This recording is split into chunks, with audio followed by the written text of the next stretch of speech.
ધોરણ 7 સમાજ વિદ્યા.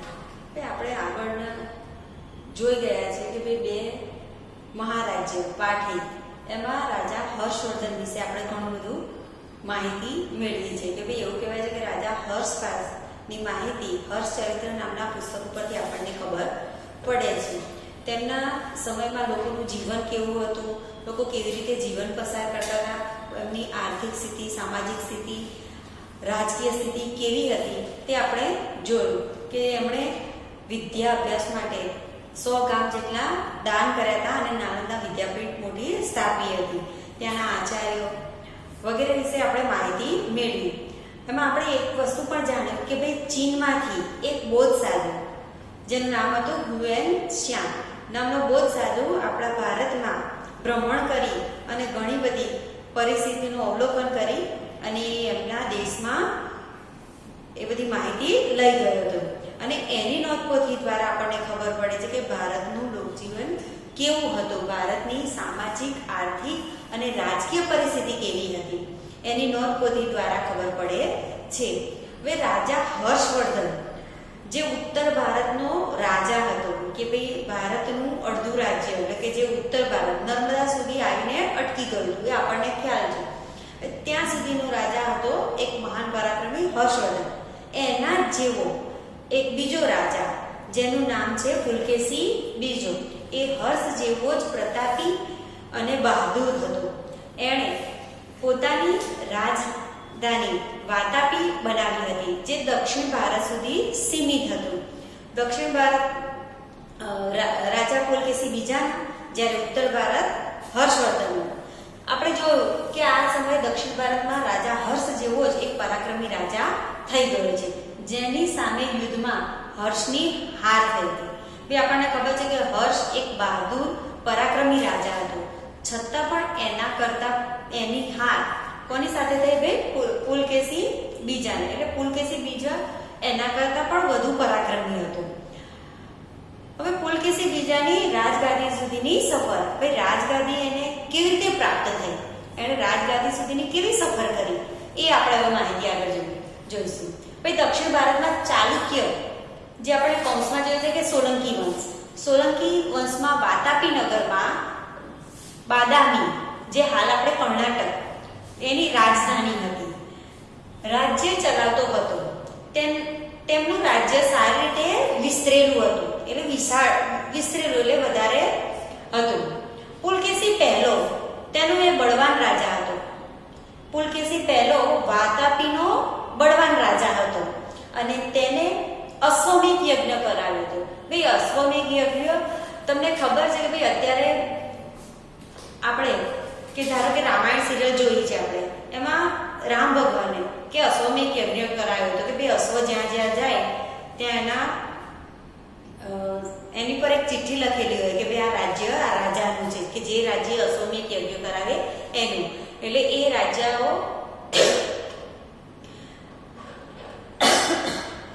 રાજ્ય સુધી એને સમર્પિત કરી દેતા હતા. એવી રીતે પુલકેશી પહેલાએ અશ્વમેઘ યજ્ઞ કરાવ્યો હતો. તેના ધ્વજમાં વરા અવતારનું ચિહ્ન હતું. પુલકેશી પહેલા પછી તેનો પુત્ર કીર્તિવર્મા ગાદી પર આવ્યો.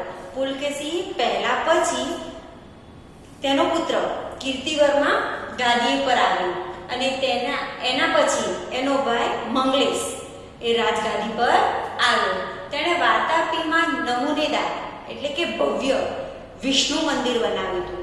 કેવું છે વિષ્ણુ ભગવાન, એટલે વિષ્ણુ મંદિર બંધાવ્યું હતું. અને તેના પછી પુલકેશી બીજો ગાદી પર આવ્યો. આ ઉપરથી આપણને ખબર પડે છે કે ભાઈ પુલકેશી બીજાની રાજગાદીની સફર કેવી હતી કે ભાઈ પહેલા વાતાપીનો રાજા પુલકેશી પહેલો, એના પછી પુલકેશી પહેલાનો પુત્ર કીર્તિવર્મા પછી એનો ભાઈ મંગલેશ અને મંગલેશ પછી પુલકેશી બીજો રાજગાદી સંભાળી. આ એની હતી ભાઈ પુલકેશી બીજાની રાજગાદીની સફર. હવે આપણે જોઈએ કે ભાઈ પુલકેશી બીજાએ કેટલા સમયથી કેટલા સમય સુધી રાજગાદી સંભાળી. તો જો પુલકેશી બીજાએ ઈસવીસન 610 થી 642 સુધી એટલે 30 વર્ષ સુધી રાજ્ય કર્યું. 30 વર્ષ સુધી એણે રાજ્ય કર્યું. હવે 30 વર્ષ સુધી રાજ્ય કર્યું તેણે કયા કાર્ય કર્યા? તો જો આ રાજા ઘણો પ્રતાપી અને બહાદુર યોદ્ધા હતો. લડવામાં કુશળ અને બહાદુર હતો. બહાદુરીથી દરેક કાર્ય કરનારો અને પરાક્રમી હતો, પ્રતાપી હતો. એણે અનેક લડાઈઓ લડી હતી. ઘણી બધી યુદ્ધો કર્યા હતા, લડાઈઓ લડી હતી. તેણે પ્રથમ તો બાદ દક્ષિણ ગુજરાત અને પછી ગુર્જર એ ઉત્તર ગુજરાત. બે આપણા ગુજરાતમાં રહીએ છીએ તો ગુજરાતમાં આપણને ખબર છે કે દક્ષિણ ગુજરાત, ઉત્તર ગુજરાતને આપણે ગુર્જર કહીએ છીએ અને દક્ષિણ ગુજરાતને લાટ કહેવામાં આવે છે. કૃષ્ણ અને ગોદાવરી વચ્ચે વેગી પ્રદેશો પણ વિજય પ્રાપ્ત કરી હતી. એ કૃષ્ણા નદી અને ગોદાવરી નદીના જે વચ્ચેના જે પ્રદેશો છે એની પર એણે લડાઈ કરીને, યુદ્ધો કરીને વિજય પ્રાપ્ત કરી હતી. આંધ્રપ્રદેશ પણ તેના કબજામાં હતું, એટલે આંધ્રપ્રદેશ પણ તેણે યુદ્ધો દ્વારા જીત્યું હતું. રાજધાની વાતાપીને તેણે ખૂબ સુંદર બનાવી હતી. ભાઈ એ સુંદર બનાવી હતી એના પરથી આપણને ખબર પડે કે ભાઈ બહુ એ કલા પ્રેમી હશે, એ સ્થાપત્ય સાહિત્ય પ્રેમી હશે. એના પરથી આપણને ખ્યાલ આવે છે કે એણે સુંદર બનાવ્યું હતું. આપણે આ જોયું કે ભાઈ પુલકેશી બીજો વિજય યાત્રા કરી રહ્યો હતો, બરાબર? તો ધીરે ધીરે એણે દક્ષિણ ભારતના અનેક રાજ્યો જીતી લીધા. હવે જ્યારે કનોજનો રાજા, આપણને ખબર છે કે ભાઈ કનોજનો રાજા હર્ષવર્ધન, એ પણ પોતાની વિજય યાત્રા કરતો હતો. એ આગળ જતા જતા એણે ઉત્તર ભારતના બધા રાજ્યો જીત્યા હતા. હવે એ દક્ષિણ તરફ વળ્યો હતો અને જ્યારે પુલકેશી બીજો એણે દક્ષિણ ભારતના રાજ્ય જીતીને ઉત્તર રાજ્ય તરફ વળ્યો હતો. ત્યાં ગાડી ભાઈ નર્મદા નદીના કિનારે બંને પોતાની વિજય કૂચ તરફ આગળ વધતા હતા. પણ ત્યાં ગાડી નર્મદા નદીને કિનારે પોતપોતાના લશ્કરને લઈને ભેગા થયા અને ત્યાં મોટો સંગ્રામ થયો, યુદ્ધ થયું. અને એવું કહેવાય છે કે ભાઈ મહાન હર્ષવર્ધન જે પરાક્રમી રાજા હતો તેને પુલકેશી બીજાએ યુદ્ધમાં હાર આપી. એટલે તેનું રાજ્ય, જે હર્ષવર્ધનનું રાજ્ય, નર્મદા સુધી આવીને અટકી ગયું, ત્યાંથી એનું સીમિત થઈ ગયું. એટલે એવું કહેવાય છે કે ભાઈ આટલો પરાક્રમી મહાન રાજાને હાર આપનાર એ કોણ હતો? બીજો પુલકેશી બીજો હતો. તો એ કેટલો મોટો પરાક્રમી હશે એ વિચારવા જેવું છે ને. તો હર્ષવર્ધન અને પુલકેશીના વિગ્રહથી કનોજનું સામ્રાજ્ય નર્મદા સુધી આવીને અટકી ગયું. હવે પુલકેશી બીજો વીર હતો, તેને કળાનો પણ શોખીન હતો, બરાબર? તેના સમયમાં વાતાપી અને ધારાપુરીની ગુફાઓનું નિર્માણ પામ્યું હતું. ભાઈ પેલા ગુફામાં તમે અજંતા ઇલોરાની ગુફાઓ જોઈ છે ને, એવી ગુફાઓ કે અંદર તમે જાઓ ને તો અંદર પહેલાની સંસ્કૃતિ આપણને જોવા મળે છે. બસ એ રીતે વાતાપી અને ધારાપુરીની ગુફાઓનું નિર્માણ પુલકેશી બીજાએ કરાવ્યું હતું. એટલે આ ઉપરથી આપણને ખબર પડે કે કળા પ્રેમી છે, સાહિત્ય પ્રેમી છે, સ્થાપત્ય પ્રેમી છે, આપણને એ ખ્યાલ આવે છે.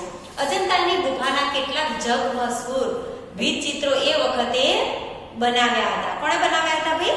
પુલકેશી બીજાએ બનાવ્યા હતા. હ્યુ એન ત્સાંગ હિંદમાં ફરતો ફરતો, હિંદ એટલે આપણું ભારત, ભારતમાં ફરતો ફરતો દક્ષિણ ભારતમાં પુલકેશીના દરબારમાં ગયેલો. જેમ હર્ષવર્ધનના દરબારમાં ગયો હતો, નાલંદા વિદ્યાપીઠમાં એણે 5 વર્ષ રહીને અભ્યાસ કર્યો, એ રીતે આખા હિંદનો એટલે કે આખા ભારતનું ભ્રમણ કરતો કરતો એ પુલકેશી બીજાના દરબારમાં પણ પહોંચ્યો હતો, એટલે ગયો હતો. અને તેના વૈભવના એટલે કે પુલકેશી બીજાના વૈભવના યુએન ત્સાંગે ખૂબ જ વખાણ કર્યા હતા.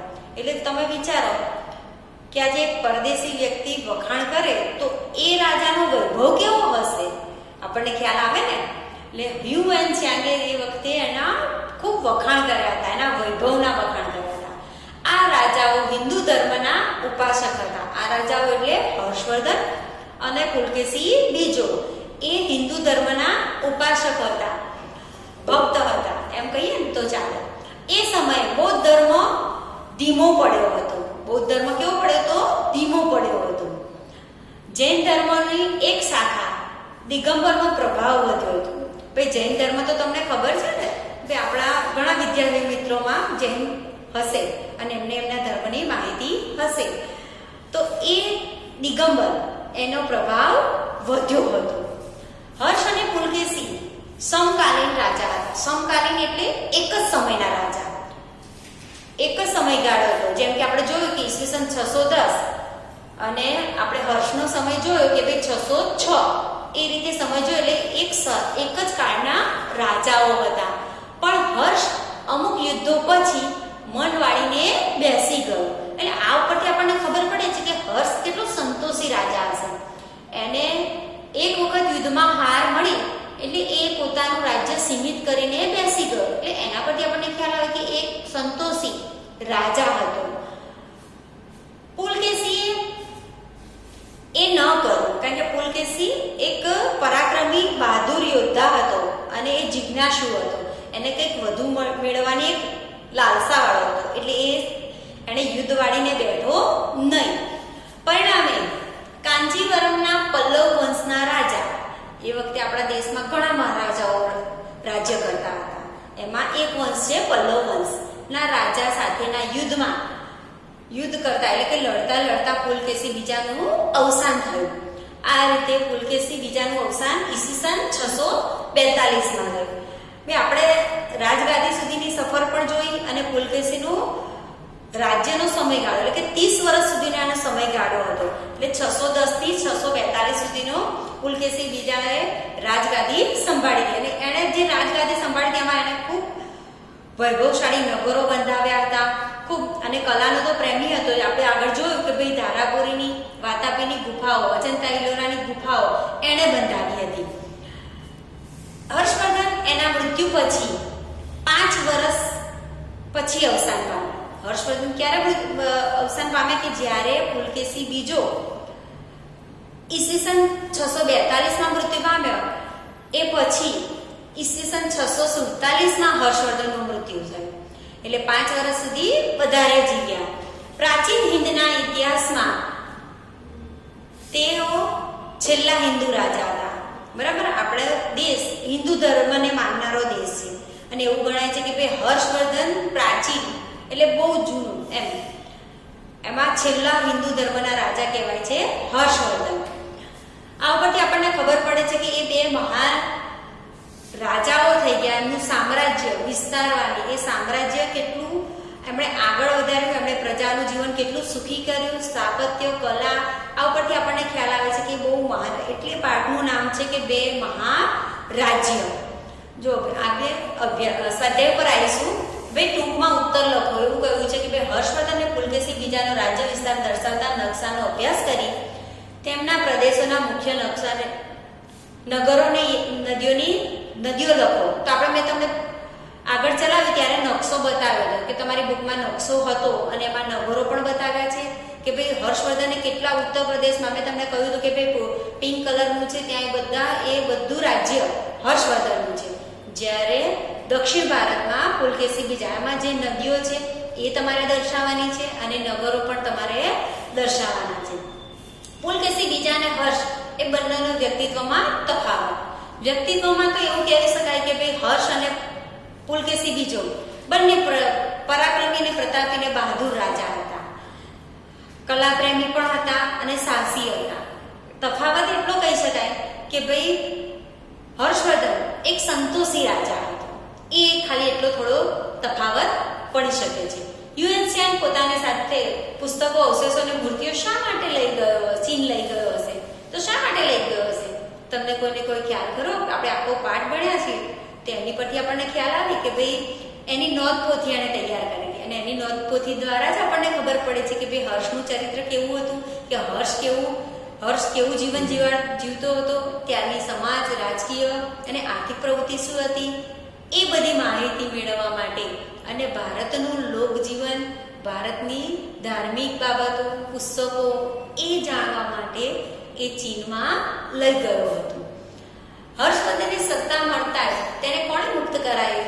ભાઈ આપણને ખબર છે કે ભાઈ હર્ષવર્ધનની બહેન જે રાજ્યશ્રીને માળવાના રાજા દેવગુપ્તે કેદ કરી હતી અને એ કેદ કરેલી બેનને છોડાવવા માટે હર્ષવર્ધનને જ્યારે રાજગાદી મળી ત્યારે એમણે પહેલા જ પ્રયત્ન કર્યો. સમ્રાટ હર્ષવર્ધને કયા કયા નાટકોની રચના કરી? તો ભાઈ આપણને ખબર છે કે ભાઈ કાદંબરી, રત્નાવલી અને બીજું કયું આવશે નાટક? નાગાર્જુન. આ 3 નાટકોની રચના કરી. પુલકેશી બીજાના સમયમાં કઈ કઈ ગુફાઓ નિર્માણ પામી? જે આપણે અત્યારે હાલ ભણ્યા છે કે ભાઈ વાતાપી, ધારાપુરીની ગુફાઓ નિર્માણ પામી. પુલકેશી પછી ચર્ચા કરો છે, તો ચર્ચા કરો આપણે લખવાનું જરૂર નથી, પણ આપણે આ ઉપરના પ્રશ્નો લખીશું. બરાબર? આ તમારું હોમવર્ક છે. Okay, thank you.